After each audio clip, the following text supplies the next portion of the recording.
শুধুমাত্র রিপন মামার কালাভুনা ট্রাই করতে চলে গেছিলাম পাবনা থেকে রাজশাহীতে।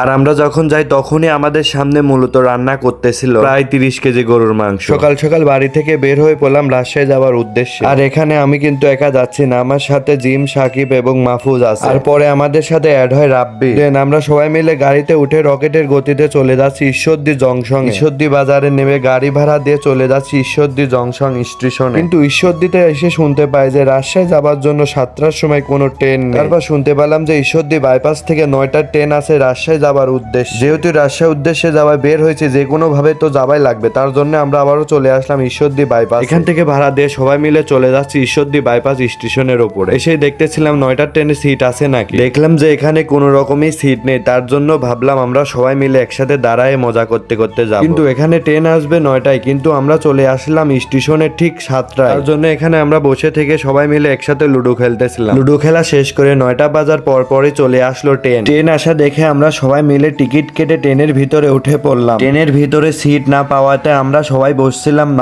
নামাজ ঘরের ভিতরে বসে থেকে প্রাকৃতিক সৌন্দর্য উপভোগ করলাম আমরা। ট্রেন টানা 2 ঘন্টা জার্নি করার পর আমরা সবাই মিলে চলে আসলাম রাজশাহী স্টেশনের উপরে। স্টেশন থেকে একটা অটোওয়ালা মামাকে নিয়ে চলে যাচ্ছি নৌহাটে। রাজশাহীর রাস্তা দিনের বেলা যেমন সুন্দর, তার চেয়ে বেশি সুন্দর রাতে বেলা। সব থেকে বেশি ভালো লাগার বিষয় হলো রাজশাহী শহরটা অনেক পরিমাণে পরিষ্কার। দেখতে দেখতে চলে আসলাম রাজশাহী অবস্থিত নৌহাটে। আর এখানে এসে যে কোনো দোকানদার কিংবা মানুষ বললেই বলে দিবে রিপন মামার হোটেল কথা। আর এখানে আছে সে ভাইরাল হানিফ মামার হোটেল। এর আগের বার এসে খেয়েছিলাম হানিফ মামার কালাভুনা, কিন্তু এবার খেয়ে দেখবো যে রিপন মামার কালাভুনা। এখানে এসে মাংসর গন্ধ পেয়ে অনেক পরিমাণে ক্ষুধা লেগে গেছিল, তার জন্য আমরা খাইতে বসে গেছিলাম। আর আমার এখানে যে কটা গরুর মাংস দিছিল সেই কটা সোলেট মাংস ছিল।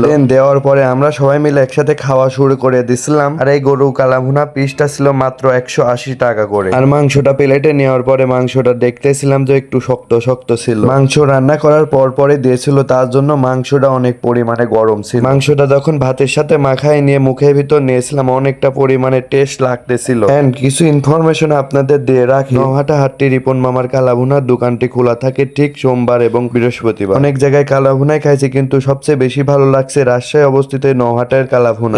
সবাই মিলে তৃপ্তি সহকারে খাওয়া শেষ করে চলে যাচ্ছি রাজশাহী সাপাইনা পার্কে। কিন্তু এই ভিডিওটা আপনারা নেক্সট ভিডিওতে দেখতে পারবেন ইনশাআল্লাহ।